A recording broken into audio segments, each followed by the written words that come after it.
For most of history, economic change moved slowly. A new machine arrived. A new industry formed. Jobs shifted over decades. People adapted. What is happening now feels different. Across offices, warehouses, studios, classrooms, and online platforms, a quiet transformation is already underway. Tasks that once required human time, human judgment, and human creativity are being completed in seconds by software systems that never sleep, never negotiate, and never demand a salary. This is not a story about robots replacing factory workers. That already happened. This is about something deeper. A shift in how value itself is created. In the past, technology made humans more productive. Spreadsheets made accountants faster. Email made communication cheaper. Search engines made research easier. But now, something new is emerging. Systems that do not just assist humans. They substitute for them. Writers see software generate articles in seconds. Designers watch algorithms create images instantly. Programmers see code written automatically. Customer support teams see conversations handled without people. None of this happened all at once. It arrived quietly. Feature by feature. Update by update. And because it happened gradually, it did not feel like a crisis. Until now. Because what looks like convenience on the surface is starting to look like displacement underneath.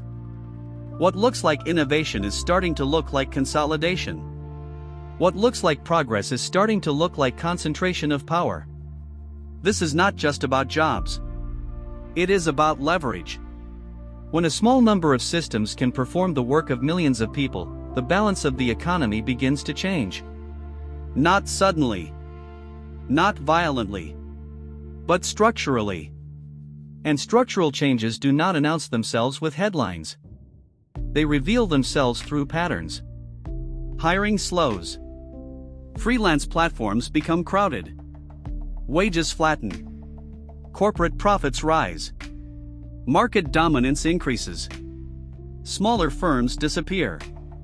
None of these signals alone prove anything. Together, they form a shape. That shape is what we are here to examine. Not to predict the future.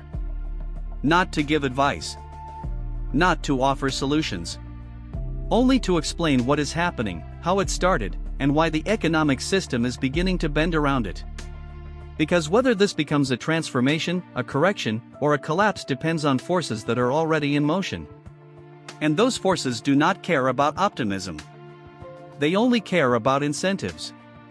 To understand why the current moment feels unstable, we have to start much earlier than most people think. Artificial intelligence did not arrive suddenly. It arrived quietly, hidden inside ordinary tools. For years, AI existed in the background of everyday systems. Search engines ranking results. Streaming platforms recommending videos. Maps predicting traffic. Social media sorting content. These systems were not controversial because they were invisible. They did not threaten anyone's job directly. They made existing systems smoother. Then something changed. Instead of helping humans decide what to do, AI began doing the work itself. Text generation. Image creation. Voice synthesis. Video editing. Customer interaction. Data analysis. Code writing. Each of these used to be a profession. Or at least a skill set. Now they are becoming features. This shift matters more than most people realize. In the past, technology replaced physical labor first. Factories automated repetitive motion. Warehouses used machines to move goods. Agriculture adopted industrial tools. But cognitive labor remained protected for a long time. Writing. Design. Programming. Analysis. Planning. These were considered high-skill roles. They required education. They required creativity. They required judgment. And because of that, they carried social status and financial security. What AI has done is remove that protective barrier. Not fully. Not instantly. But enough to change the math. A single system can now produce thousands of written pages per hour. It can generate images in seconds. It can write functional code without a human typing every line. It can answer customer questions without a call center. This is not science fiction. It is already happening. The economic impact of this shift does not come from perfection. It comes from scale. Even if an AI system is slightly worse than a human, it still becomes economically attractive if it is cheaper, faster, always available, infinitely scalable. Businesses do not adopt systems because they are perfect. They adopt them because they are profitable. And once adoption begins, it becomes self-reinforcing. Here is how that feedback loop works. First, a company introduces AI to reduce costs in a specific department. Maybe customer support. Maybe content production. Maybe internal reporting. This saves money. That money is then reinvested into more automation, or into acquiring competitors, or into marketing, which increases market dominance, which pressures competitors to adopt similar systems just to survive, which accelerates industry-wide adoption, which further reduces the need for human labor. This is not coordinated. It is not planned. It is simply what happens when profit incentives align with automation. And those incentives are now aligned across almost every white-collar industry. The reason this feels sudden is because of timing. Multiple technologies matured at the same time. Cloud computing made massive processing affordable. Large data sets became widely available. Algorithmic efficiency improved. Investment capital flooded into AI development. Consumer platforms normalized automated services. Each of these alone would not have created a crisis. Together, they created a tipping point. A moment where replacing human labor stopped being experimental and started being operational. This is where the economy began to change shape. Not in headlines. In spreadsheets. Hiring budgets shrank. Contract work rates fell. Project timelines shortened. Output expectations increased. Companies that once hired teams now hire tools. And because these tools improve continuously, their competitive advantage compounds. This is what makes this moment different from previous technological shifts. In the past, new technology created new categories of work, new roles, new industries, new training paths. This time, the technology is replacing categories faster than it is creating them. And the roles it creates are fewer, more specialized, and more centralized. A small number of engineers can now maintain systems that replace thousands of workers. This is not a moral claim. It is an economic one. It means productivity is becoming detached from employment. And when productivity rises while employment stagnates or falls, the economic system enters a new phase. A phase where traditional assumptions break. Like the idea that economic growth automatically creates jobs. Or that education guarantees stability. Or that innovation benefits everyone equally. These assumptions were never perfectly true. But they were directionally reliable. Now they are becoming unreliable. And that is why this feels like a crisis rather than a transition. Because transitions have clear destinations. Crises do not. When new technology enters an economy, the first changes are usually subtle. Not dramatic layoffs. Not visible collapse. Not sudden unemployment spikes. The earliest signs appear in how work is priced. Freelancers notice that job offers start paying less. Contractors notice that projects are being completed faster. Employees notice that teams stop expanding. Recruiters notice that fewer roles are being posted. None of these changes are alarming on their own. Together, they signal a shift in bargaining power. When companies gain the ability to replace or supplement human labor with automated systems, the balance tilts away from workers. Not because businesses want to harm people, but because the economic incentives push in that direction. If a company can choose between a human worker who costs a fixed salary, requires benefits, needs rest, and has legal protections, and a system that costs a subscription fee, runs continuously, scales instantly, and never negotiates, the decision becomes less about ethics and more about survival in a competitive market. Once one company adopts automation and lowers its costs, its competitors are forced to follow. Otherwise, they fall behind on price, speed, or profit margins. This creates a cascading effect across industries. Wages stop rising. Hiring slows. Job requirements increase. Expectations expand. One person is now expected to do the work that once required three. And because automation absorbs the most routine parts of a job first, what remains becomes more complex, more stressful, and more precarious. This changes the nature of employment itself. Instead of stable roles with defined responsibilities, work becomes fragmented. Short-term contracts, project-based gigs, on-demand tasks, platform-mediated labor. The gig economy did not appear randomly. It emerged as a structural response to cost pressure and automation. And AI accelerates that pressure.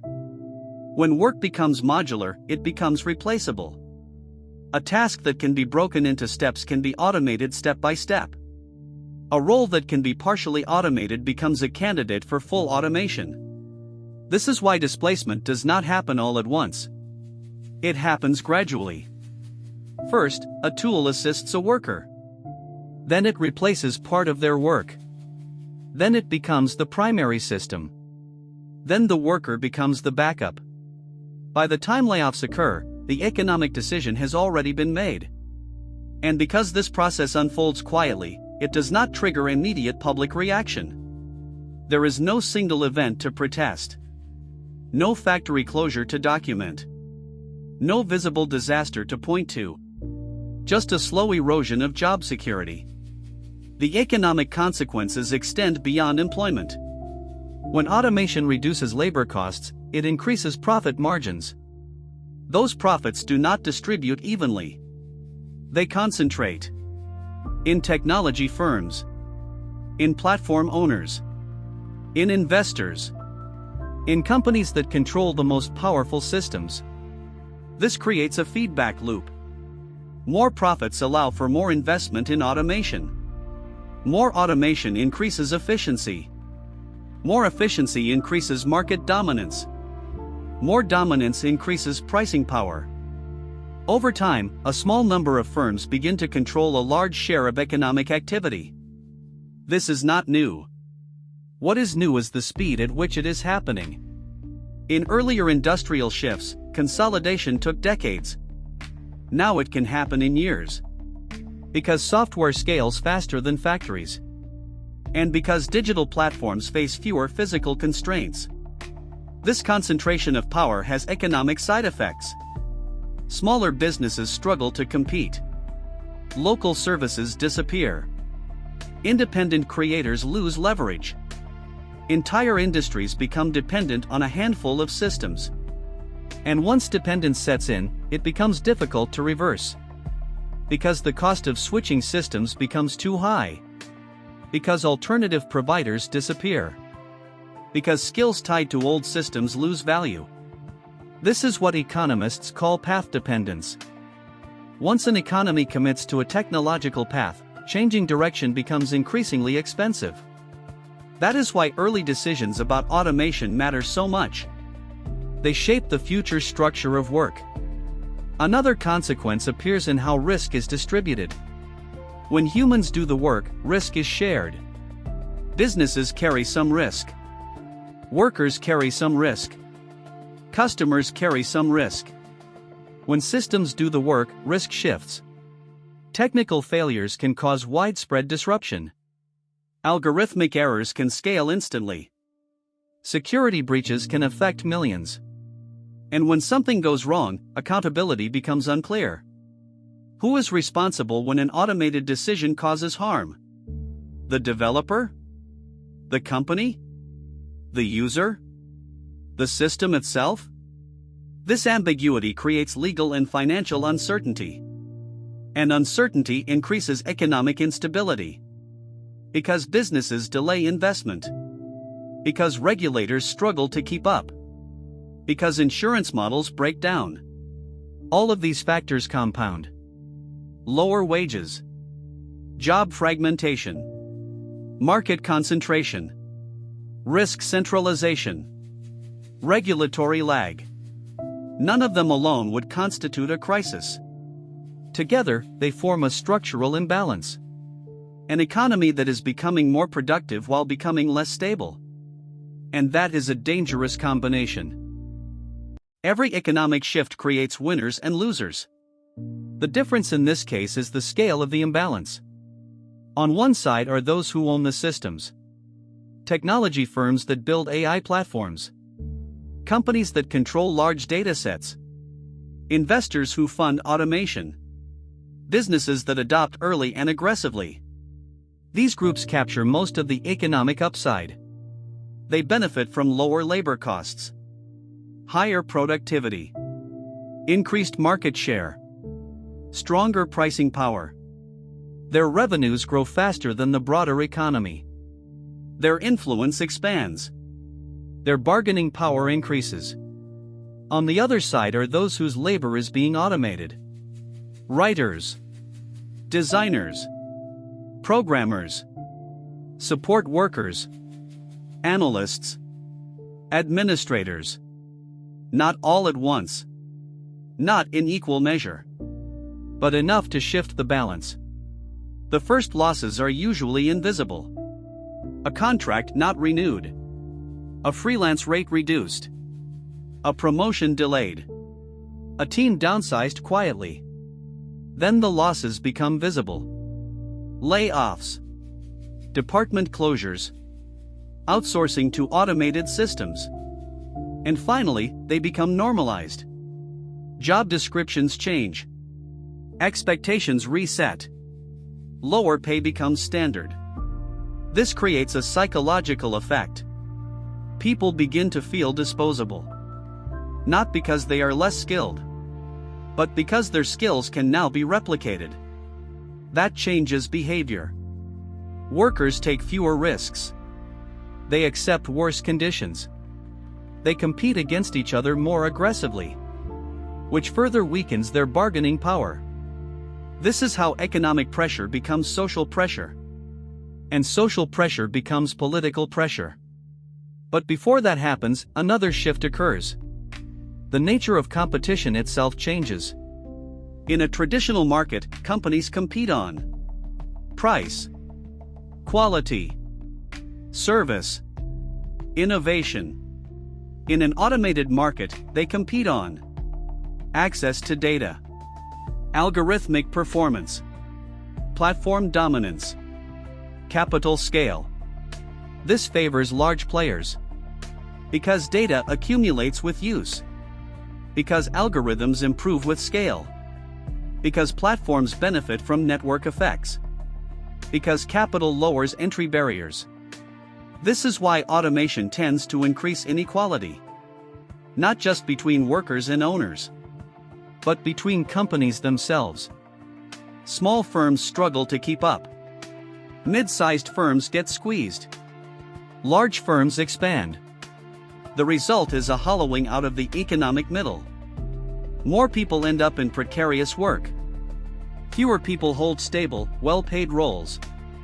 And more wealth concentrates at the top. This pattern is not hypothetical. It has already happened in other industries. Retail, media, transportation, hospitality. Automation did not eliminate all jobs in those sectors, but it changed their structure. More part-time work, more platform-mediated labor, more algorithmic management, and less security. AI extends this pattern into white-collar industries. which were previously insulated. This is why the emotional reaction is so strong. Because people who thought they were safe are realizing they are not. Another group benefits indirectly. Consumers. Automation lowers prices, speeds up services, increases convenience. People enjoy faster responses, cheaper products, personalized experiences. These benefits are real, but they come with hidden costs. Lower wages reduce consumer spending. Job insecurity increases financial anxiety. Market concentration reduces long-term competition, which eventually leads to higher prices and fewer choices. This is the paradox of automation. Short-term gains, long-term risks. The final group affected is governments. As employment changes, tax revenues shift. Fewer stable jobs mean lower income tax collection. More automated profits mean higher corporate concentration. But corporate taxes are easier to avoid than payroll taxes. This creates fiscal pressure. Governments struggle to fund social services. They face higher unemployment support costs. They encounter political instability, which further complicates economic management. None of these outcomes are guaranteed, but the incentives that drive them are already in place. And incentives shape behavior more reliably than intentions. When an economic system changes this deeply, it rarely does so smoothly. Transitions of this scale tend to produce three possible outcomes: stabilization, correction, or crisis. Stabilization happens when institutions adapt quickly. New rules emerge. New safety nets are created. New economic models take shape. Correction happens when market forces push back. Bubbles burst. Overvalued firms collapse. Inefficient systems fail. Crisis happens when adaptation lags too far behind change. When inequality grows too fast. When job losses outpace job creation. When political systems fail to respond. At this moment, all three paths are still possible. But the window for stabilization narrows as automation accelerates. Because once systems become deeply embedded, changing them becomes harder. Because once market concentration increases, reversing it becomes expensive. Because once skills lose value, rebuilding them takes time. The central tension is this: productivity is rising, but purchasing power is not rising at the same pace. This creates a demand gap. People can produce more goods and services than they can afford to buy, which leads to overcapacity, which leads to price pressure, which leads to business failures, which leads to layoffs. This is not a new problem. It has happened before. But automation intensifies it, because it increases supply without increasing wages. Another tension is political. As economic insecurity rises, social trust falls. People look for explanations. They look for accountability. They look for protection. If institutions fail to respond, political movements fill the gap. Not always constructively. Economic anxiety rarely stays economic. It becomes cultural. It becomes ideological. It becomes confrontational. This is not speculation. It is a pattern that repeats throughout history. The final tension is technological. As systems become more powerful, dependence increases. When everything runs on automation, failures become catastrophic. A software bug can halt an entire industry. A security breach can disrupt millions of lives. A design flaw can propagate instantly. This fragility is the hidden cost of efficiency. The more optimized a system becomes, the less resilient it often is. This does not mean collapse is inevitable. But it does mean that stability can no longer be taken for granted. The economy is entering a phase where old assumptions no longer hold. Where work is no longer a reliable source of security. Where growth no longer guarantees prosperity. where innovation no longer distributes benefits evenly. These are not moral judgments. They are structural realities. And structural realities tend to assert themselves whether people acknowledge them or not. The story of AI is often told as a story of progress. Faster systems, smarter tools, more efficient economies. All of that is true. But it is not the whole story. Because every technological revolution reshapes power. It changes who controls resources. It changes who captures value. It changes who bears risk. What we are witnessing is not just a wave of new tools. It is a reconfiguration of the economic system itself. One that will determine how work, wealth, and security are distributed for decades. This does not make the future predetermined. But it does make the present moment important. Because the structures being built now will be hard to dismantle later. If you want to understand how technology, money, and power are reshaping the world, subscribe to this channel. Each week, we break down the systems behind the headlines. Not with hype. Not with fear. But with calm, long-form explanations. The next episode explores another hidden shift already changing the economy. Because the most important transformations rarely announce themselves. They simply happen.